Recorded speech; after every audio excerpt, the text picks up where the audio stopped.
Welcome.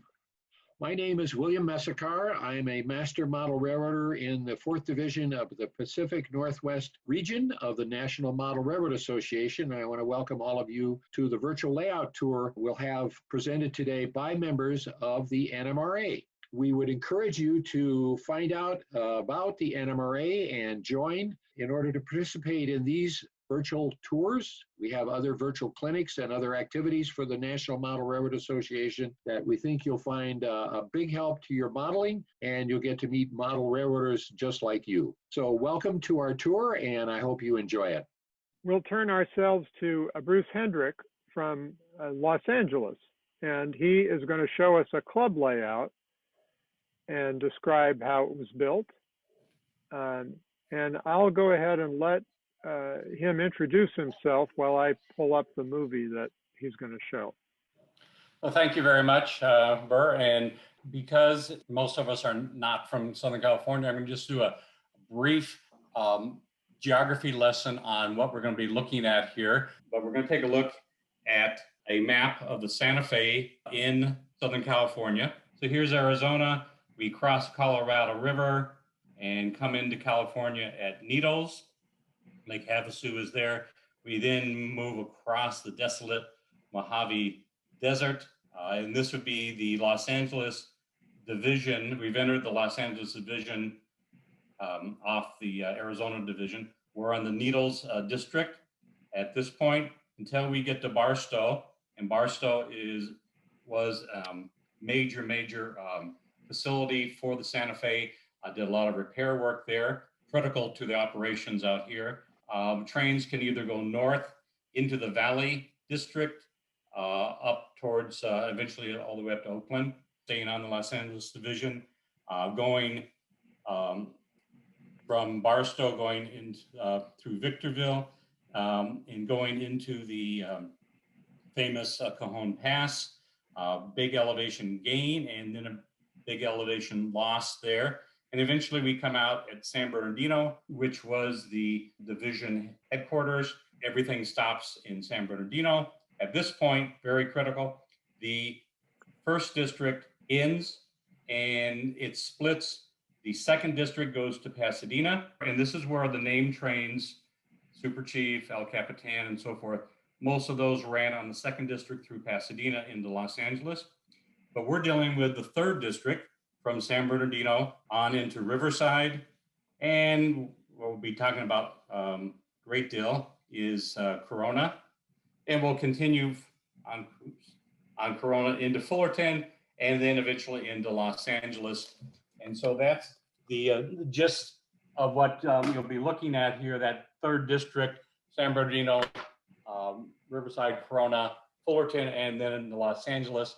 But before we get started on that, though, I just wanted to do a brief overview of the club's beginnings, which is somewhat unique, I think, as far as clubs go. If you've ever been in a startup of a club, the scenario usually is something along the lines of a bunch of guys want to pool their resources, build a bigger layout than they could do in their garage or whatever, form a club, and the big challenge is finding the facility, the place to build your layout.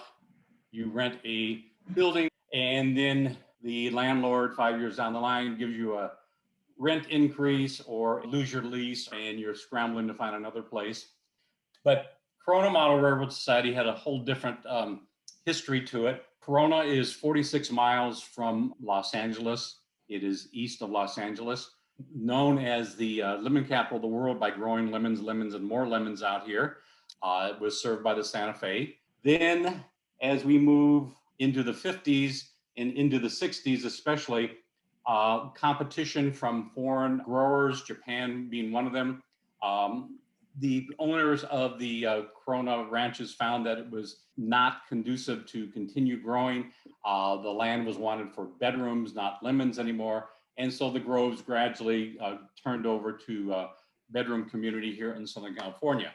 Well, as we move into to the end of the 90s, the Corona Foothill Lemon Ranch, which was a major player out here, they decided they wanted to keep their headquarters intact. And on their board of directors was a fellow who had some model railroading background in scale, and he thought it would be good to turn one of the three homes over and build a model railroad depicting the lemon industry and its interface with the railroad industry, and specifically Corona. So at this point, in about the year 2001, there was a era established, 1949, the height of the lemon industry in Southern California, a region, Corona, and basically the 3rd district of the Santa Fe, a building set aside for it. Everything for a successful club except for one item.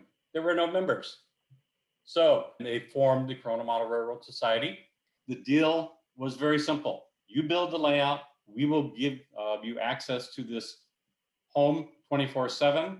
And what we want you to do is to be available for the public to come in and see an HO scale version of Corona and the lemon industry every Saturday from 10 to 2, free. So the plan here is Burr is going to show a pre-recorded visit to the Corona Model Railroad Society. We're going to start in San Bernardino, go into Riverside, and then we're going to pause, then we'll continue. We'll take the train on into Corona and to Fullerton and then into Los Angeles, just as it was done previously. You're going to get a quick glimpse of the outside of the park, and then we'll go behind the glass and we'll take a look at San Bernardino and Riverside, and then we'll pause. Before we go in and take a look at the Corona Model Railroad Society's layout, I wanted to give a general idea as to where we are. We are located in the beautiful Corona Heritage Park and Museum. Corona is a bedroom community located about 46 miles east of downtown Los Angeles and is along the old Santa Fe 3rd District. We're going to go ahead and enter into the clubhouse, which is located in this 1922 California cottage. We're going to be talking a lot about the citrus industry. Corona was largely a one industry town with lemons, and more lemons, but there was a second industry represented here by this mine car, which was donated to us by the 3M Corporation. This was used at a rock quarry just outside of Corona and has been in operation for about 100 years continuously, and continues to supply rock for the Southern California area. The Corona Model Railroad Society attempts to offer a museum-like experience. So as someone enters the clubhouse, we have a representation of the Corona depot, including the ticket window, the waiting area here. We have some things for people to view, including some out-of-era models, also some non-DCC things that we don't use on the layout, but they're here for people to take a look at. The viewing area for our guests is the side of a Santa Fe passenger car. They look through the windows in at the layout, and one of the first things you might notice regarding the Corona's Model Railroad Society's layout is that it is largely urban. We have 3 cities represented, 3 major cities along the Santa Fe's 3rd district, running from Los Angeles to San Bernardino. Those 2 cities on either end of the district are represented only by holding tracks, which we'll take a look at in a second. But giving you just a general overview of what the layout looks like, you have on the far side the city of Fullerton, California, which from the our current location in Corona would be to the west 21 miles. In the center section, we have the city of Riverside. It is from Corona. Riverside is 15 miles east. And then front and center, not surprisingly, is the city of Corona. The area modeled here is about 2 miles north of our current location. And this represents Corona as it was about 1949. As we said, Corona was known for its lemon industry.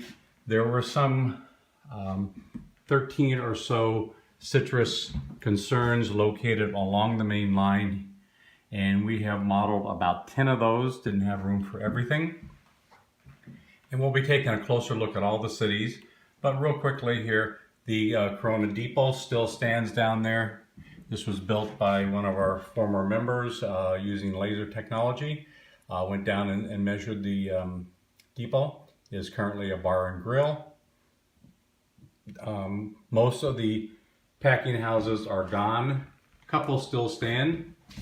And the Santa Fe running to the west, to the left, and we are looking north in real life, and we're looking north on the layout.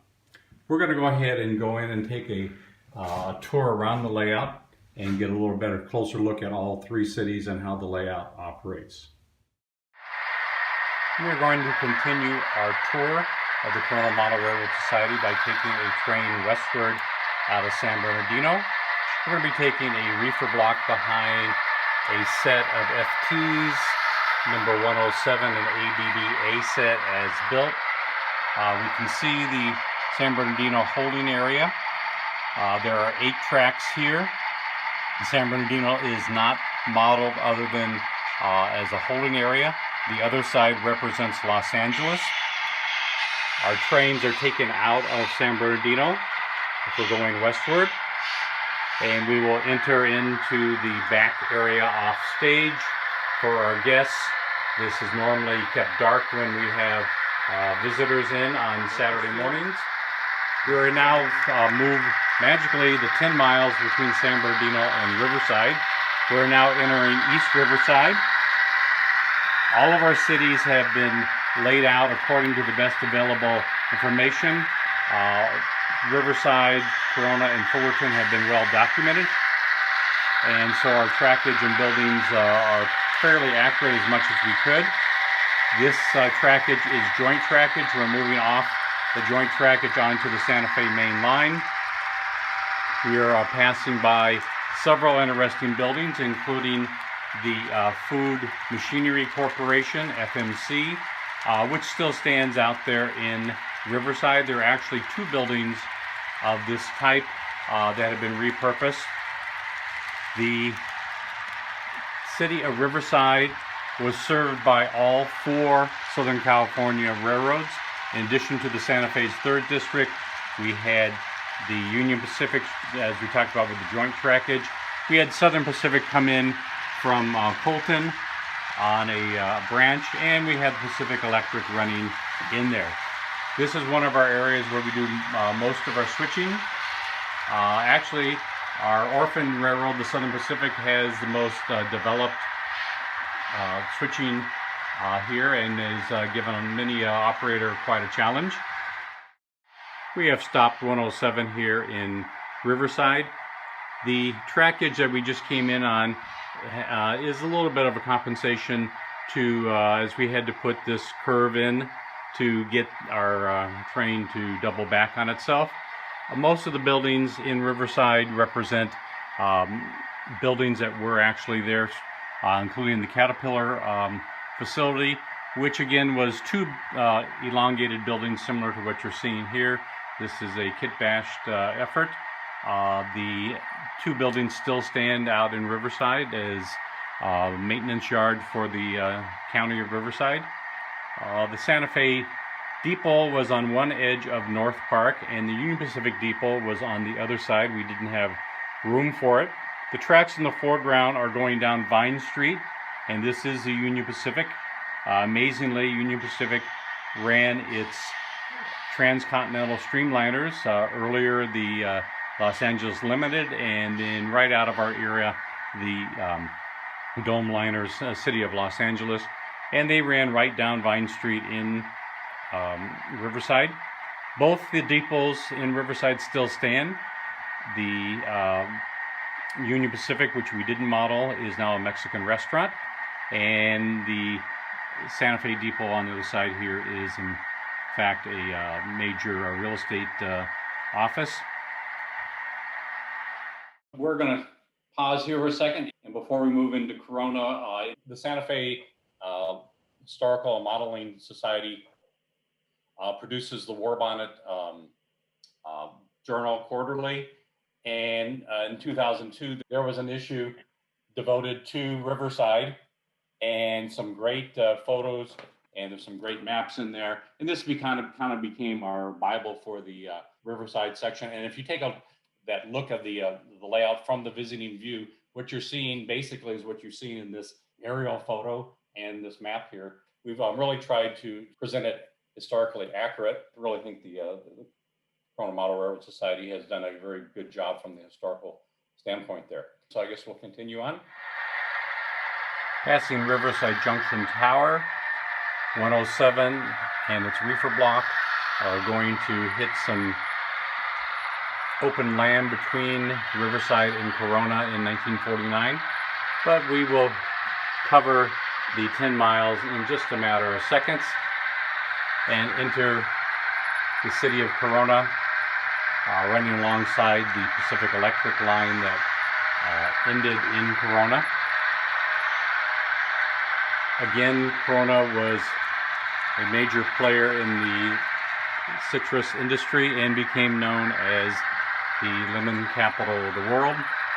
We have most of the packing houses represented. A couple are still in progress, including the Exchange Lemon Products facility, which was a major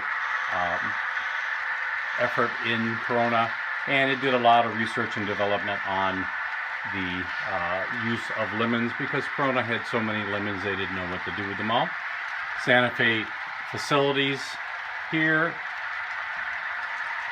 Many of the citrus packing houses burned to the ground, such as this one. This one was never rebuilt. We're going to fly by the depot, and the Grand Canyon Limited is waiting at the depot for some reason. The Grand Canyon Limited was the only name train that ran through Corona. Most of the famous Santa Fe name trains went on the 2nd District through Pasadena. We'll go ahead and go by the Jameson Packing House, which the Jameson family was a major player in Corona. And we're even going to fly by the ranch that raised racehorses and was owned by Desi Arnaz of I Love Lucy fame. We're leaving Corona, heading across the bridge over the Santa Ana River and heading down the Santa Ana Canyon towards Fullerton.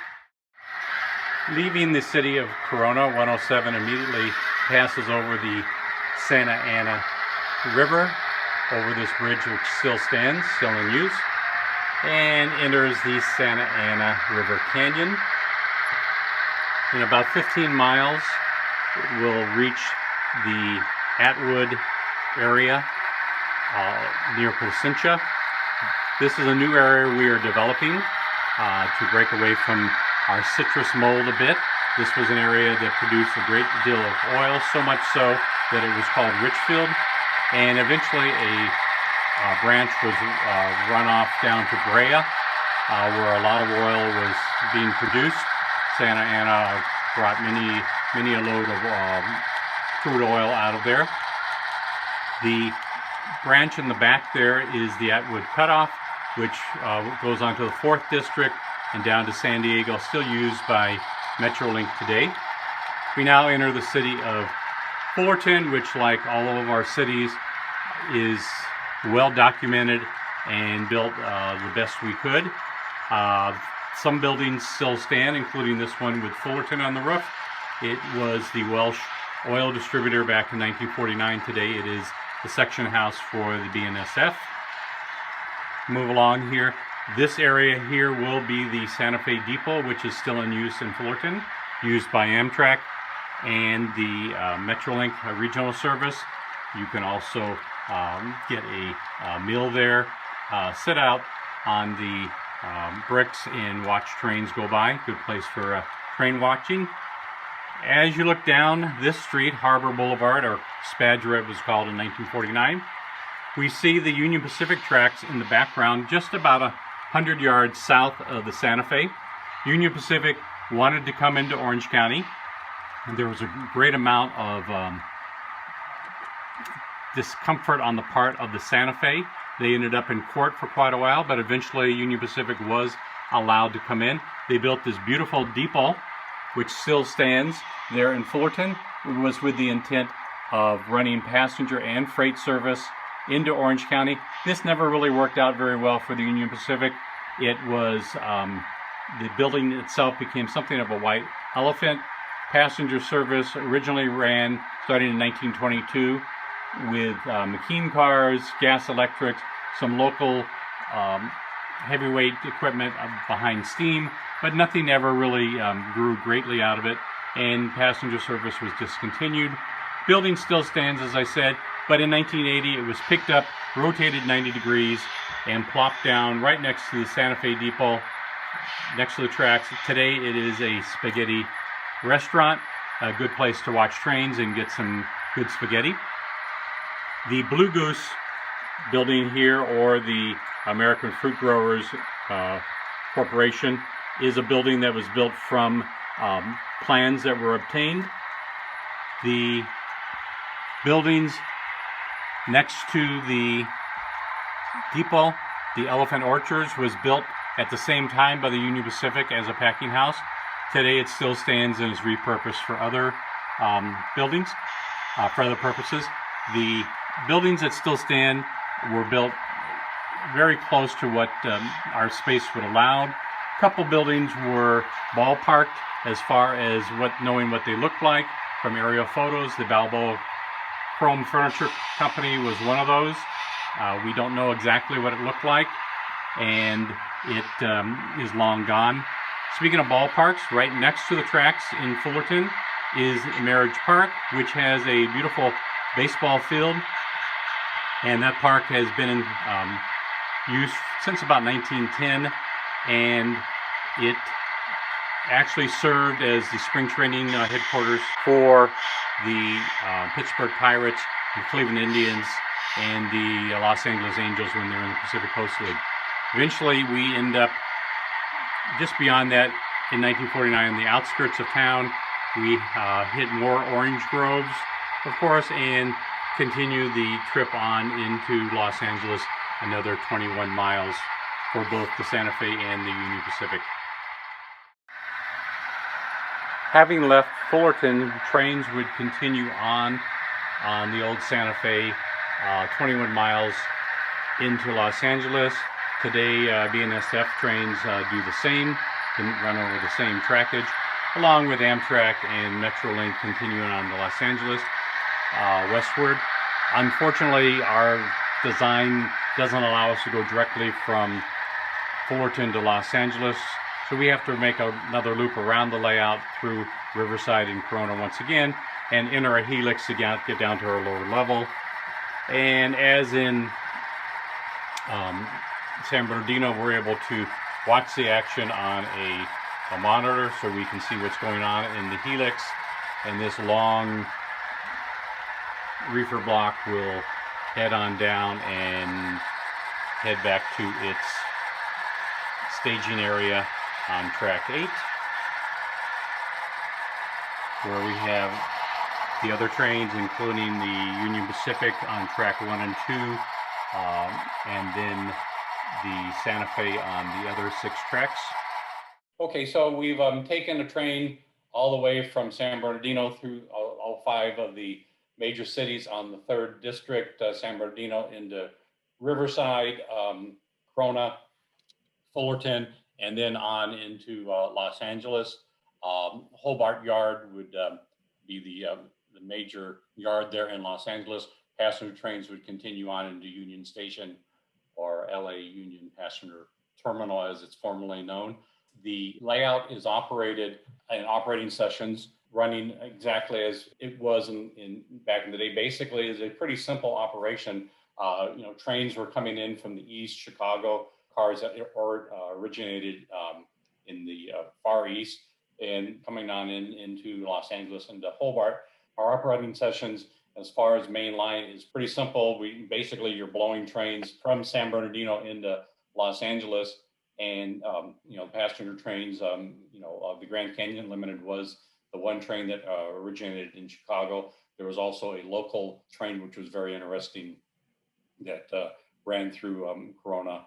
What they called the Dinky, a one passenger car, 2 mil cars behind in our area, usually 1337 Pacific, which was great because that exact model was built in brass. So I was able to purchase that and get it converted to DCC. And we've had really good luck at even finding down to numbers of locomotives that were in Southern California during our era. So switching is a big part of our formal operations.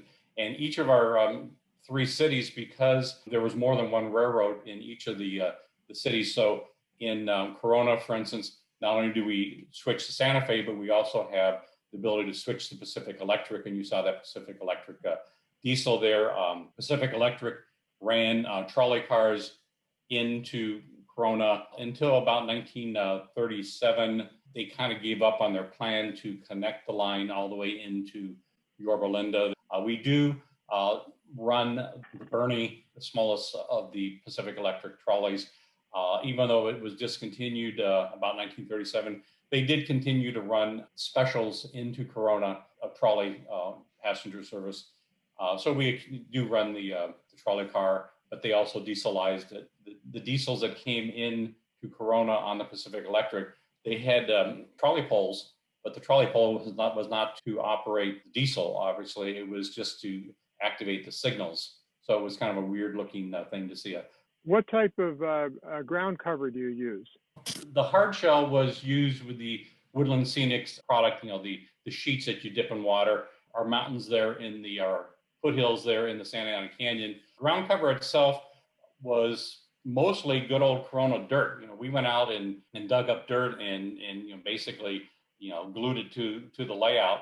And there is some hydrocal used for some landforms, and then Woodland Scenics products for grasses. We tried to make it as much as like the dry Southern California. And the second question is, how many operators for a session? Do you have a dispatcher, and what sort of train or car card system do you use for switching?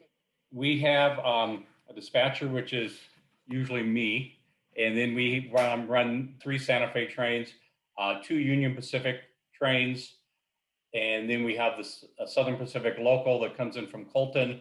We can run the Bernie, and then the various switching areas. We can switch Corona Santa Fe, we can switch Corona PE. In Riverside, we have the Union Pacific in the foreground, so that's a really neat place to switch. Southern Pacific in Riverside is a really involved switching operation, and we often will run that with 2 people.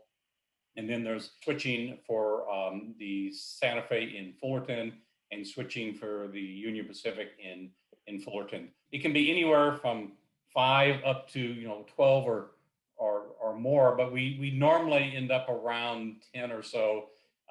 We only have 12 members in the club, so I will send out invitations to locals. We do not use a card system. We use a system that I read up on it, which was simpler. We basically have cars staged at this is for Riverside, and it has the name of the industries and so forth. But basically, we have the slots identified, how many cars would fit in a particular industry, the type of car, box or reefer or whatever. And these switch lists are hanging there. And so if you were going to operate on our layout, you would have the switch list, and you would need to build a train pulling the cars from the industries. And we don't use numbers on the cars. We just have, for instance, here, these are all built, industries that were in Corona. The instructions might say pull 1 box car. There might be 2 box cars sitting there. So the oral instructions is you pull the one that's further in to make you work harder. So you have to move the one out of the way and then put it back. Then the local would come in. Hopefully your train is built. He would pick up the cars you built, leave you a string of cars, and now you got to go back and take the new string of cars and put them back at the same industries. So it takes quite a while to do that. and it's usually a 2-man lift on that. We're just going to revisit the 3 towns, just another train running through, see some steam. So yeah, go ahead and run those 3 clips. We're going to take another look at the Fullerton section as this Union Pacific steam engine 2487 Mikado rolls by the depot. As I said, the Union Pacific Anaheim branch never really proved to be very successful, despite all the money was poured into it with the beautiful depot and the Elephant Orchards packing house. The ran McKean cars and gas electrics there as local passenger service before giving that up. And the UP line headed to Anaheim stayed there in operation into the 80s.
Question.